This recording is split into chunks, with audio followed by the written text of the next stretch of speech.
நண்பர்கள் அனைவருக்கும் வணக்கம். Welcome to Raja story. நான் உங்கள் ராஜா.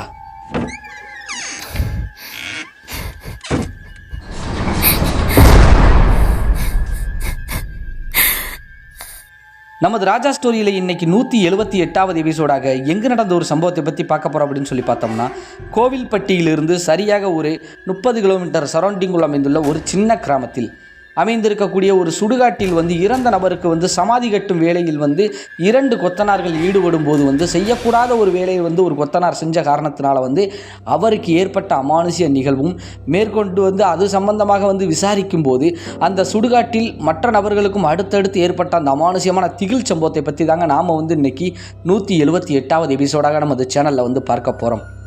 மேலும் நண்பர்களே, நீங்கள் ஹாரர், த்ரில்லிங், அமானுஷ்யம் இது போன்ற கோஸ்ட் ஸ்டோரி எல்லாம் விரும்பி பார்ப்பீங்க கேட்பீங்க அப்படின்னா மறக்காமல் நமது ராஜா ஸ்டோரியை சப்ஸ்கிரைப் பண்ணி வச்சுட்டு பக்கத்தில் இருக்கக்கூடிய ஆல் அப்படிங்கிற பெல் பட்டனை அமைக்கோங்க. அப்போ தான் நாம் போடக்கூடிய அனைத்து வீடியோக்களுமே உங்களுக்கு உடனுக்குடன் சேரும் அப்படிங்கிறத தெரியப்படுத்திக்கிறேன். மேலும் நண்பர்களே, இந்த வீடியோ உங்களுக்கு பிடிச்சிருந்துச்சுன்னா மறக்காமல் இந்த வீடியோக்கு ஒரு லைக்கை போட்டுட்டு உங்கள் நண்பர்களுக்கும் இந்த வீடியோவை ஷேர் பண்ணி நம் ராஜா ஸ்டோரி சேனல் வளர்ச்சிக்கு பேர் உதவியாக இருங்கள். மேலும் உங்கள் வாழ்விலும் இது போன்று ஏதாவது மறக்க முடியாத ஒரு சில அமானுஷ்யமான திகில் சம்பவங்கள் நடந்திருந்தால் டிஸ்பிளேயில் காட்டப்படக்கூடிய இந்த ராஜா ஸ்டோரி அப்படிங்கக்கூடிய இந்த வாட்ஸ்அப் எண்ணிற்கு ஒரு வாய்ஸ் மெசேஜாக கூட அனுப்புங்க நண்பர்களே. கண்டிப்பாக நமது சேனலில் அது ஒளிபரப்பப்படும் அப்படிங்கிறத தெரியப்படுத்திக்கிறேன். மேலும் வாங்க நண்பர்களே, இன்னைக்குள்ள அந்த அமானுஷ்யமான திகில் சம்பவத்துக்குள்ளே நாம் போகலாம்.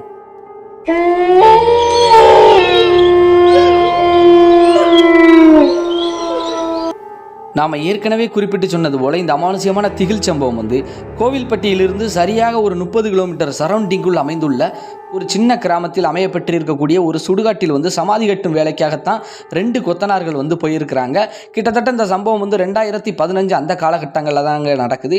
அந்த சமயத்தில் கொத்தனார் வேலைக்காக வேலையாட்கள் ஒரு பர்டிகுலர் ஏரியாவில் போய் நிற்கும் போது மேஸ்திரி ஒவ்வொரு நபர்களையும் ஒவ்வொரு ஏரியாவுக்கு வேலைக்காக பிரித்து விடுவது வழக்கம். அதே போல தாங்க சுடலைக்கனி மற்றும் ராமையா அப்படின்னு சொல்லக்கூடிய இந்த 2 கொத்தனார்களை பக்கத்தூரில் இருக்கக்கூடிய ஒரு சுடுகாட்டிற்கு சமாதி கட்டக்கூடிய ஒரு வேலை போய் பார்க்கறதுக்காக அனுப்பி விடுறாங்க. அந்த சுடுகாட்டிற்கு பாதை எல்லாமே இவங்களுக்கு தெரியும். இதற்கு முன்பு அந்த சுடுகாட்டிற்கு வேலைக்கு போயிருக்காங்க ரொம்ப நாளைக்கு முன்பு. அதுபோல் அந்த சுடுகாட்டில் சமாதி கட்டக்கூடிய இடத்திற்கு போவதற்கு வழிகாட்டுவதற்கு அந்த சமாதி கட்டக்கூடிய நபரின் உறவுக்காரர்கள் ஒரு நபர் தான் கூட்டு போய் இந்த இடத்துல இதுக்கு தான் சமாதி கட்டணும் அப்படின்னு சொல்லிட்டு அவர் கையில் கொஞ்சம் பணத்தையும் கொடுத்துட்டு நீங்கள் இந்த வேலையெல்லாம் நல்ல முறையில் முடிச்சிருங்க, எத்தனை நாளில் முடியும் அப்படின்னு கேட்கும்போது ஒரு 4-5 நாட்களில் நல்லா தெளிவாக பண்ணி கொடுத்துட்றோம் அப்படின்னு சொல்லிட்டு அவரும் சரி இந்த பணத்தை செலவுக்கு வச்சுக்கோங்க, டீக்கு வேடா காப்பி எதுவும் வேணும்னா நீங்களே போய் வாங்கிக்கோங்க, எங்களால் அலைய முடியாது, ஏன்னா கொஞ்சம் வெளியில் வேலை இருக்குன்னு சொல்லிட்டு பணத்தெல்லாம் கொடுத்துட்டு போயிட்டாங்க. இப்போ மயானத்தில் சுடுகாட்டில் இந்த சுடலைக்கனி மற்றும் ராமையா மற்றும் தாங்க இருக்கிறாங்க. என்ன காரணம் அப்படின்னு சொல்லி பார்த்தோம்னா, அது ஒரு கிராமம் போன்ற அமைப்பில் இருக்கக்கூடிய காரணத்தினால சுடுகாட்டு ஊழியர் எந்நேரமும் அங்கே இருக்க மாட்டாங்கங்க. அவர் பல வேலைகளாக அங்கங்கே கூலி தொழிலுக்கு போயிடுவாங்க. ஏதாவது ஒரு இறப்பு ஏற்பட்டுருச்சு அப்படின்னு சொல்லி கேள்விப்பட்டால் மட்டும்தான் அந்த மயானத்திற்கு ஓது வழக்கம். அந்த மயானத்தை பற்றி சொல்லணும் அப்படின்னு சொல்லி பார்த்தோம்னா, ஆங்காங்கே ஒரு சில சமாதிகள் மற்றும் மண்மேடுகள் திண்டுகள் இருக்குது. மேற்கொண்டு மரம் செடி கொடிகள்லாம் நல்லா அடர்த்தியாக இருக்கக்கூடிய ஒரு பார்ப்பதற்கு அழகாக இருக்கக்கூடிய ஒரு சுடுகாடு போல் இருக்கும். எப்போவுமே அழகென்றால் ஆபத்து தானே, அது போல தான் இங்கேயும் ஒரு ஆபத்து இருக்குது. என்ன அப்படின்னு சொல்லி பார்த்தோம்னா, ஒரு கார்னரில் ஒரு குடிசை வீடு இருக்குது. அந்த சுடுகாட்டு ஊழியர் போனால் தங்குவதற்காக இருக்குது. மற்றபடி அந்த சுடுகாட்டில் வேறு யாருமே இல்லை. இந்த 2 நபர்கள் மட்டும்தாங்க அந்த நாளன்னைக்கு வேலைக்கு போகிறாங்க. அப்படி வேலைக்கு போய் கொஞ்சம் வேலைகளெல்லாம் ஆரம்பிக்கும் போது ராமையா என்ன கேட்குறாரு அப்படின்னு சொல்லி பார்த்தோம்னா, சுடலைக்கனிட்ட நமக்கு தாங்க எந்த ஒரு டிஸ்டர்பன்ஸும் இல்லை, நான் என்ன பண்ணுறேன், என்கிட்ட கொஞ்சம் காசு கொடுத்துட்டு போயிருக்காங்களா, அந்த காசை வச்சு போய் சரக்கு வாங்கிட்டு வரேன், கொஞ்சம் போல் சரக்கை போட்டுட்டு வேலை வைப்போம் அப்படின்னு சொல்லியிருக்கிறாங்க. இதற்கு சுடலைக்கனியும் சரி அப்படின்னு சொல்லிடுறாங்க. ஏன்னா இது இவங்களுக்கு புதுசு கிடையாதுங்க.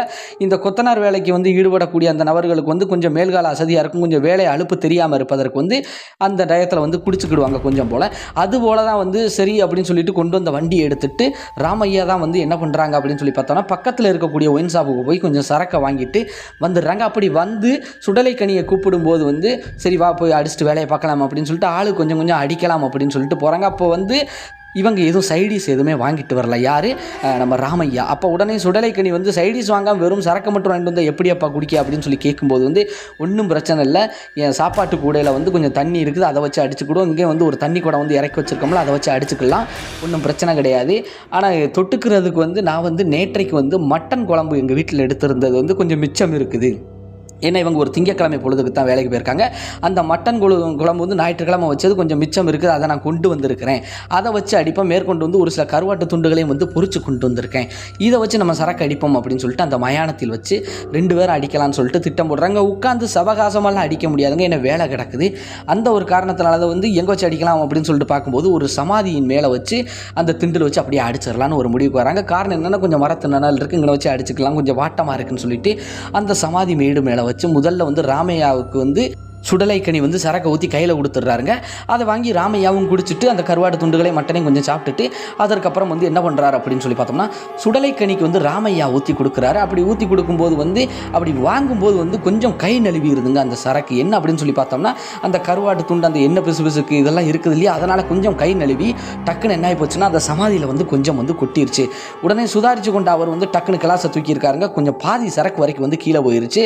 என்னதான் இருந்தாலும் வந்து இது தெரியாமல் நடந்த ஒரு காரணத்தினால வந்து 2 பேருமே வந்து கொஞ்சம் சிரமப்பட்டு சரி விடு போ பார்த்துக்கலாம் அப்படின்னு சொல்லிட்டு சாயங்காலம் பார்த்துக்கலாம் அப்படின்னு சொல்லிட்டு ஒரு முடிவுக்கு வந்துட்டு அந்த மிச்சம் இருக்க சரக்கை வந்து சுடலைக்கனி வந்து குடிச்சிடுறாருங்க. அப்படி குடிச்சிட்டு உடனடியாக வந்து ராமையா வந்து ஒரு விஷயத்தை நோட் பண்ணுறாரு. என்ன அப்படின்னு சொல்லி பார்த்தோம்னா, அந்த சமாதியில் வந்து கொஞ்சம் கல்வெட்டு பொறிச்சிருக்குது. ஒரு இளவட்ட பையன் இறந்து போயிருக்கான் போல. இப்போ இறந்து கிட்டத்தட்ட ஒரு 4-5 மாதத்துக்குள்ளே தான் இருக்கும்னு நினைக்கிறேன். ஏன்னா பார்ப்பதற்கு வந்து கல்வெட்டு அப்படி தான் இருக்குது.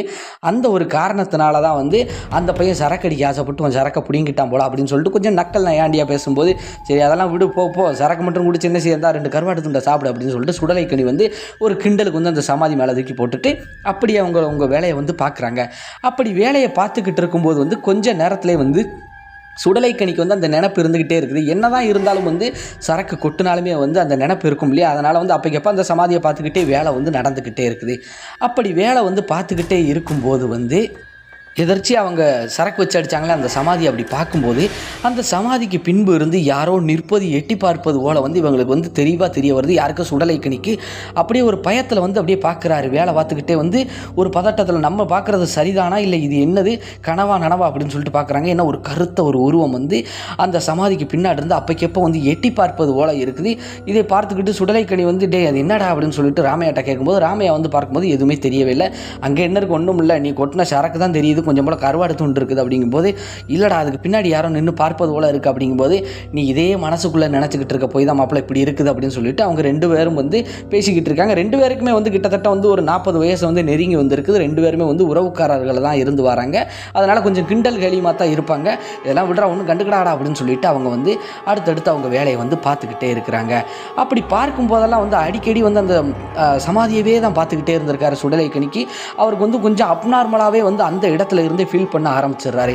அதற்கப்புறம் ஒரு மதிய சாப்பாட்டு வேலைக்கு வந்து சரி சாப்பிடலாம் அப்படின்னு சொல்லிட்டு ஒரு ஓரமாக ஒரு மரத்து நனலில் போய் உட்காந்து 2 பேருமே சாப்பிட்றாங்க. அப்படி சாப்பிடும்போது வந்து ராமையா வச்சிருக்கக்கூடிய ஒரு சில கறித்துண்டுகளை வந்து கொடுத்துருக்காங்க சுடலைக்கனிக்கு அதை சாப்பிடும்போது சப்புன்னு இருந்திருக்கு, மண்ணு மாதிரி இருந்திருக்கு, டேஸ்ட்டே தெரியவே இல்லைங்க.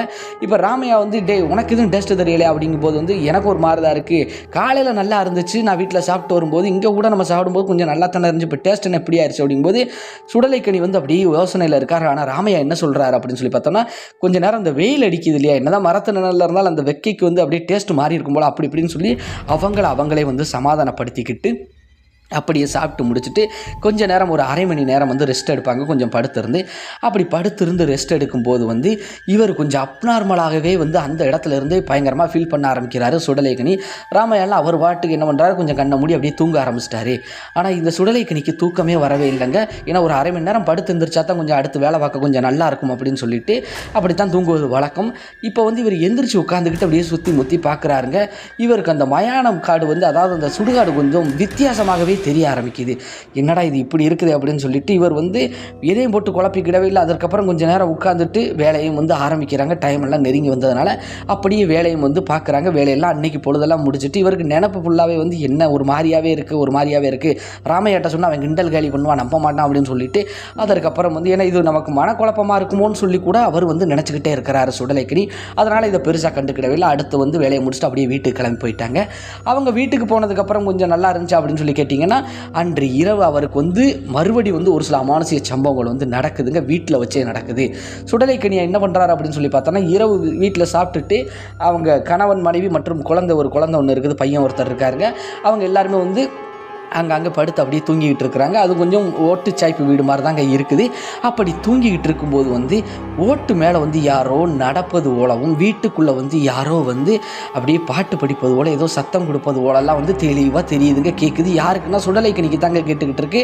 இவங்க வீட்டில் மற்றவங்க வந்து குழந்தையும் சரி, மேற்கொண்டு வந்து இவங்க மனைவியும் சரி நல்லா அசந்து தூங்கிட்டு இருக்காங்க. ஆனால் சுடலைக்கணிக்கு மட்டும் கொஞ்சம் வித்தியாசமாகவே தோணிக்கிட்டே இருக்குது. எந்திரிச்சு உட்காந்துக்கிட்டு தூக்கமே இல்லை, விடிய விடிய தூக்கம் இல்லை. என்னடா இது, இன்னைக்கு இந்த சுடுகாட்டுக்கு வேலைக்கு போயிட்டு வந்ததுலேருந்து நமக்கு இப்படி நடக்குது, இந்த மாதிரி நடக்குதுன்னு சொல்லிட்டு குழம்பி போய் தான் இருக்கிறாருங்க. விடிய விடிய சரியாக தூங்கவே இல்லை. காலையிலையும் கொஞ்சம் விடிஞ்சதுக்கப்புறம் வந்து கொஞ்சம் கண்ணை சந்து எந்திரிச்சு அதற்கப்புறம் வந்து வேலைக்கு வந்து போகணுங்க. அதே மயான கரைக்கு தான், சுடுகாட்டுக்கு தான் போகணும். அவரை தேடி வந்து ராமையா வந்துடுறாருங்க. அதற்கப்புறம் வந்து வேலைக்கு போயிடுறாங்க. அப்படி வேலைக்கு போய் அங்கே வேலை பார்க்கும்போது வந்து சுடலைக்கணியால் வந்து நார்மலாக வேலை பார்க்கவே முடியல. உடம்புக்கு ரொம்ப அடித்து போட்ட மாதிரி பயங்கர வலி. இரவு ஃபுல்லாக தூங்கவும் இல்லை. ஏற்கனவே வந்து அவருக்கு வந்து உடம்புக்கு எப்படியோ இருந்திருக்குது. அந்த ஒரு காரணத்தினால வந்து என்னடா எனக்கு இன்றைக்கி வேலையே பார்க்க முடியல, எனக்கு ஒரு மாதிரியாக இருக்குது அப்படிங்கும்போது வந்து ராமையா வந்து சரி நேற்று அந்த அண்ணாச்சி கொடுத்துட்டு போனதில் கொஞ்சம் ரூபா இருக்குது, வேணா வாங்கிட்டு வரா அப்படிங்கும்போது வந்து ஒன்றும் வேண்டாம், என்னை ஒத்தையில் விட்டுட்டுலாம், நீ ஒன்றும் போக வேண்டாம், வேலையை பாரு அப்படிங்கும்போது கிண்டல் பண்ணியிருக்காங்க. என்ன பயப்படுறியா அப்படிங்கும்போது பயம்லாம் இல்லை, வேலை நிறையா கிடக்கு, எதுக்கு போய்கிட்டு அப்படின்னு சொல்லிட்டு அப்படியே சமாளிச்சிருக்காங்க. கொஞ்சம் நேரம் கழிச்சு அங்கே வந்து ஒரு நபர் ஒருத்தர் வராரு. அந்த நபர் வந்து என்னன்னாச்சு வேலைலாம் நடக்கா அப்படின்னு சொல்லிட்டு கேட்குறாருங்க. அது யார் அப்படின்னு சொல்லி பார்த்தோம்னா அந்த சுடுகாட்டில் வேலை செய்யக்கூடிய ஒரு ஊழியர் தாங்க. முந்தின நாள் வந்து அவர் வரலை, ஆனால் இன்றைக்கி இங்கே சுடுகாட்டில் வேலை நடக்குது, ஏற்கனவே தற்செயலாக அங்கிட்டு வந்த ஒரு காரணத்தினால அப்படியே சுடுகாட்டை எட்டி பார்க்கலாம் அப்படின்னு சொல்லிட்டு வந்திருக்காருங்க இவர். என்ன காரணம்னா இவருக்கு வந்து வேலை இருந்தால் மட்டும்தான் சுடுகாட்டில் இருப்பார். மற்ற நேரத்தில் வந்து இவர் வெளியில் போயிடுவார் அப்படின்னு சொல்லியிருக்கோம் இல்லையா. அந்த ஒரு காரணம் தான் அன்னைக்குன்னு சொல்லி வேலை இல்லை போல். இவங்களுக்கு 2 பேருக்கும் வந்து அந்த நபருக்கு ஓரளவுக்கு தெரியுங்க, பரிச்சயம் தான். ஏன்னா பக்கத்தூர் சுடுகாட்டில் வேலை பார்க்கக்கூடிய நபராக இருக்கக்கூடிய காரணத்தினால அப்படியே பேசிக்கிட்டே வேலை பார்க்குறாங்க. என்ன அண்ணாச்சி ஒரு மாதிரி டல்லாக இருக்காங்க அப்படின்னு சொல்லிட்டு அந்த சுடுகாட்டு ஊழியரும் வந்து கேட்குறாருங்க. அப்படி கேட்கும்போது வந்து ராமையா வந்து உடம்புக்கே சரியில்லை அப்படிங்கிறான், அதான் ஒரு கட்டிங்கை போட்டு வேலையை பாருன்னு சொன்னால் கேட்க மாட்டேங்கிறானே அப்படின்னு சொல்லிட்டு கிண்டலுக்கு வந்து ராமையா சொல்லும்போது வந்து அப்படியே என்னாச்சு, நான் வேணா போய் வாங்கிட்டு வா அப்படின்னு சொல்லிட்டு அந்த சுடுகாட்டு ஊழியரும் வந்து கேட்டிருக்கிறாங்க. அப்போ உடனடியாக வந்து ராமையாவும் வந்து சரி வாங்கிட்டு வரீங்களா அப்படின்ட்டு, என்னப்பா சொல்லலை அப்படின்னு கேட்கும்போது சரி வாங்கிட்டு வாங்க, அண்ணாச்சிட்ட வேணா ரூபா கொடுத்து விடு அப்படின்னு சொல்லிட்டு 3 பேருமே இருக்கக்கூடிய ரூபாயை கொஞ்சம் கொஞ்சம் கையில் இருந்து போட்டு அவர் போய் சரக்கு வாங்கிட்டு வர போயிருக்கிறாருங்க. யாரும் அந்த சுடுகாட்டு ஊழியர் சரக்கும் வாங்கிட்டு வந்துட்டு அடிக்கலாம் அப்படின்னு சொல்லிட்டு வந்துட்டாங்க. ஒரு அரை மணி நேரத்தில் வந்து ரிட்டன் வந்த நபர் வந்து வாங்க அடிக்கலாம் அப்படின்னு சொல்லிட்டு கூப்பிடும்போது வந்து அவர் சைடிஸ் எல்லாமே வாங்கிட்டு வந்துட்டாருங்க. சும்மா இந்த மாதிரி சிப்ஸ் இந்த மாதிரி தான் நார்மல் ஐட்டம் தான் வாங்கிட்டு வந்திருக்காரு. ஏன்னா அந்த சுடுகாட்டு ஊழியருக்கு தெரியுமுங்க இங்கே வந்து இந்த மாதிரி எல்லாம் கவுச்சு வச்சு அடித்தோம்னா என்னென்ன நடக்கும்னு. ஏன்னா ஒரு விஷயம் இருக்குதுங்க, தெளிவாக கடைசி வரைக்கும் பாருங்கள் என்ன அப்படிங்கிறது தெரிய வரும். அந்த ஒரு காரணத்தினால சுடுகாட்டு ஊழியர் வந்து வாங்க அப்படின்னு சொல்லி கூப்பிடும்போது ராமையா வந்து என்னாச்சு இங்கே வாங்க இங்கே நின்று அடிப்போம், நல்லா கொஞ்சம் வாட்டமாக இருக்கும் அப்படிங்கும்போது அங்கிட்ட வச்சு அடிக்கக்கூடாது, நீங்கள் வேறு இங்கே வாங்க அப்படின்னு சொல்லிட்டு ஒரு கார்னர் பகுதியை வந்து படபடப்போட கூடுறாரு.